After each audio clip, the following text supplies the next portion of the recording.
साथियों, एक और नए एपिसोड के साथ सुबह सुबह आप सभी को गुड मॉर्निंग। चलिए, डेली के प्रैक्टिस सेट में आज का क्लास लेकर आए हैं फिजिक्स का। सवाल है कि 1 मीटर फोकस दूरी वाले उत्तल लेंस की क्षमता होगी। 1 मीटर फोकस दूरी वाले उत्तल लेंस की जो क्षमता है वो कितनी होती है। तो 1 मीटर अगर बोलता है तो हो जाएगा कितनी, 1 डायोप्टर होता है। कितना होता है, 1 डायोप्टर हो जाएगा। किसी दर्पण के सामने आप चाहे जितनी दूरी खड़े हो, आपका प्रतिबिंब सीधा बनेगा। और तो बताना वो समतल कौन सा दर्पण होगा, केवल समतल, केवल अवतल, केवल उत्तल या समतल अवतल दोनों।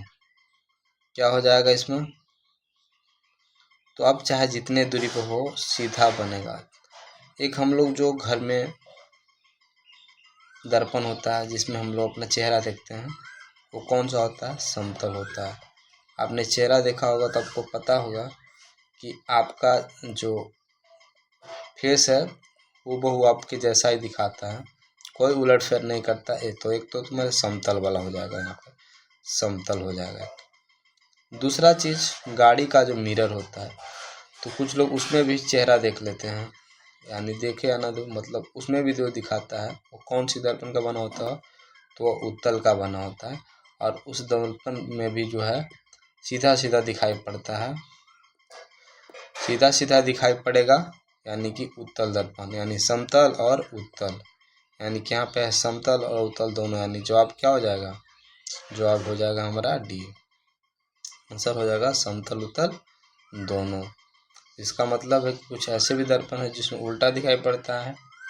तो उल्टा जब तुम देखोगे, ऑटो में बैठना और ऑटो के शीशे पर ताकना। ऑटो का कौन सा शीशा, जो सामने में लगा होता है, पता चलेगा तुम्हारा फेस उलट के दिखा रहा है। या गाड़ी का जो सामने वाला हेडलाइट होता है उसमें झांकना, तुम्हारा सर नीचे और पैर ऊपर दिखाएगा, यानी वह कौन सा है, अवतल है। यानी कि अवतल दर्पण का यूज कहाँ पे है और अवतल दर्पण में कैसा प्रतिबिंब बना, ये दोनों चीज़ आपको समझ में आ गया होगा। आगे है, लेंस की क्षमता व्यक्त की जाती है। लेंस की जो क्षमता है वो व्यक्त की जाती है फोकस दूरी द्वारा, फोकस दूरी को दुगना द्वारा, फोकस दूरी के तिगुना द्वारा, या फोकस दूरी के व्युत्क्रम द्वारा, है ना। लेंस का जो क्षमता है वो किसके द्वारा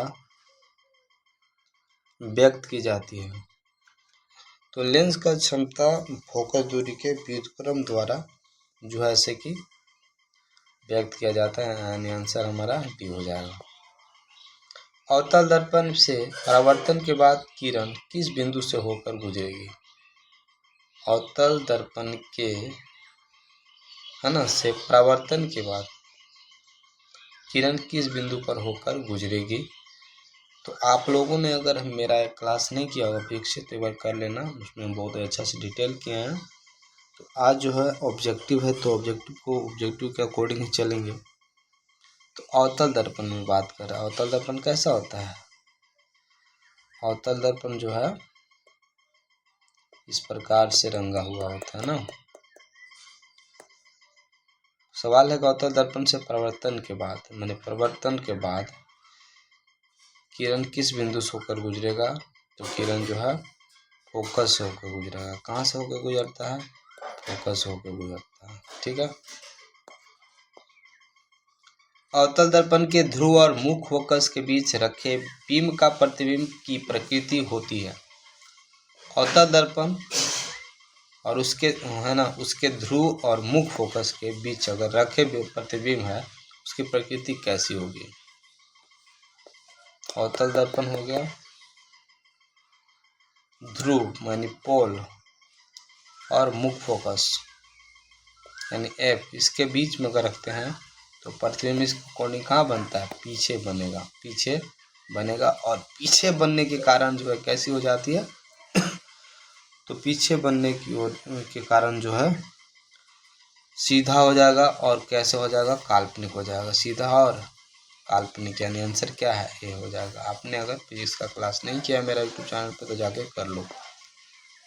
प्रकाश की एक किरण जब विरल माध्यम से सघन माध्यम में आती है तब वह अविलंब से दूर मुड़ जाती है। प्रकाश की एक किरण जब विरल माध्यम से सघन माध्यम में जाती है तब वह अविलंब से दूर मुड़ जाती है, या सीधी निकल जाएगी, या अविलंब के समानांतर दिशा में जाती है, या अविलंब की ओर मुड़ जाती है। विरल से सघन, विरल से क्या कह रहा है? सघन कह रहा है। विरल से सघन यानी कि हवा से पानी में जा रहा है, और हवा से जब पानी में जाएगा तो अविलंब की ओर मुड़ेगा।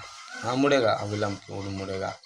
और अगर पानी के सतह से अगर कहीं पे जाता है तो वह क्या करता है? तो वह अविलंब से दूर जाता है। ठीक है।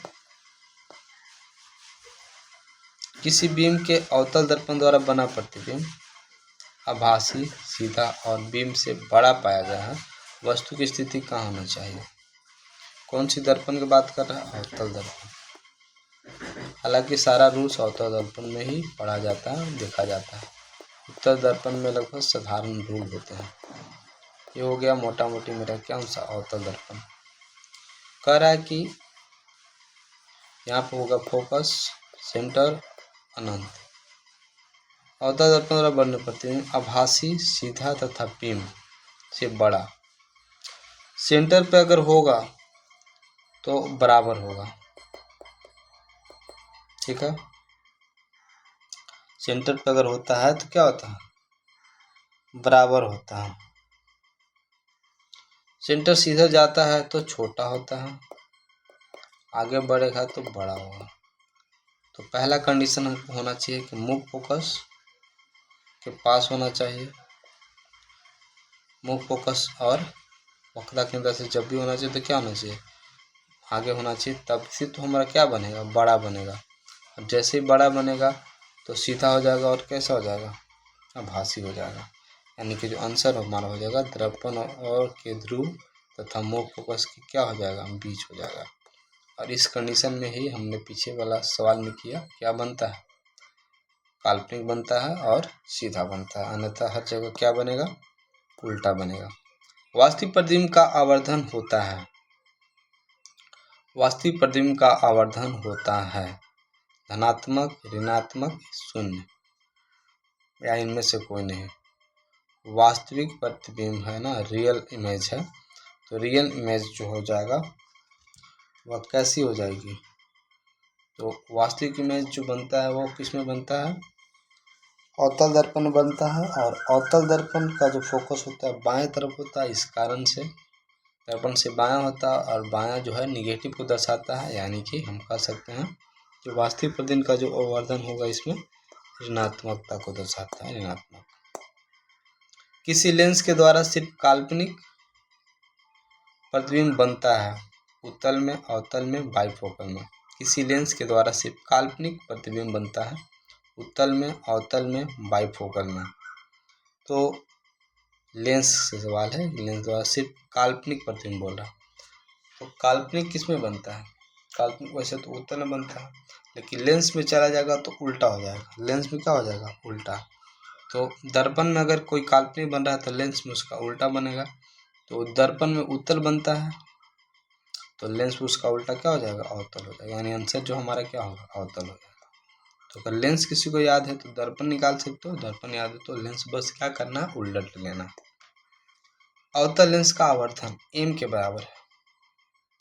यानी कि यहाँ पे हमें लेंस सूत्र चाहिए कि अवतल लेंस का जो आवर्धन होता है कितना होता है? इसका जो आवर्धन होता है कितना होता है? v बटा का u होता है, v बटा u।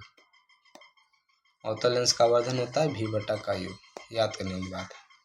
परावर्तन के नियम से निर्धारित होता है। परावर्तन के नियम से निर्धारित होता है। आपतन कोण परावर्तन कोण के बराबर, परावर्तन कोण आपतन कोण के बराबर, आपतन कोण बराबर विचलन कोण, या इनमें से कोई नहीं। परावर्तन का जो नियम है उससे क्या निर्धारित होता है कि आपतन कोण परावर्तन कोण के क्या है? बराबर है। आपतन कोण परावर्तन कोण के बराबर होता है। परावर्तन का नियम इस प्रकार से होता है कि एक किरण आपतित हुई, दूसरी किरण परावर्तित हुई, बीच में होता है अभिलंब। जितना डिग्री कोण इधर बनता है उतने ही डिग्री का कोण इधर बनता है। सर अगर 60 बना तो इधर भी 60 बनेगा। नेक्स्ट सवाल, उत्तल लेंस होता है सभी जगह एक समान मोटाई का, बीच की अपेक्षा किनारों पर मोटा, किनारों की अपेक्षा बीच में मोटा। तो उत्तल लेंस जो होता है इस प्रकार की बनी होती है, यानी कि बीच में क्या होता है, मोटा होता है।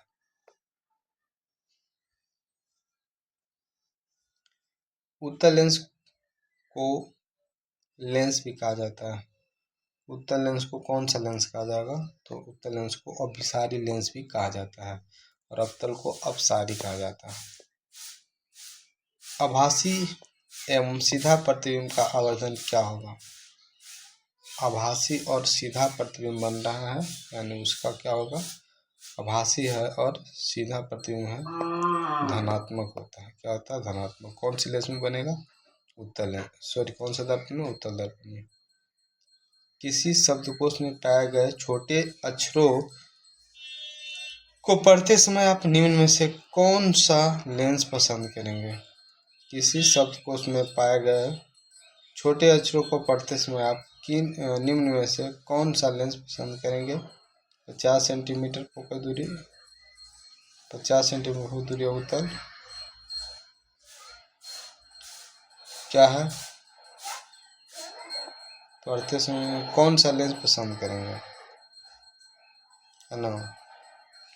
तो 50 सेंटीमीटर फोकस कौन से लेंस होगा, उत्तल लेंस होगा, जिससे क्या होगा, बड़ा बड़ा दिखाई पड़ेगा। कह रहा नई कार्तीय चिन्ह, है ना, नई कार्तीय चिन्ह परिपाटी के अनुसार मुख्य अक्ष लंबवत तथा नीचे की ओर y अक्ष यानी -1 मापी जाने वाली दूरियां मापी जाती है, किसमें, ऋणात्मक मापी जाती है। गोलीय दर्पण में फोकसांतर एवं वक्रता त्रिज्या के बीच संबंध है, गोलीय दर्पण में फोकसांतर एवं वक्रता त्रिज्या के बीच का जो संबंध है वो कितना हो जाएगा, F बराबर होता है R/2। टॉर्च, सर्चलाइट तथा वाहन के अग्रदीपों में प्रकाश समानांतर किरण पुंज प्राप्त करने वाला है, किस दर्पण का उपयोग किया जाता है।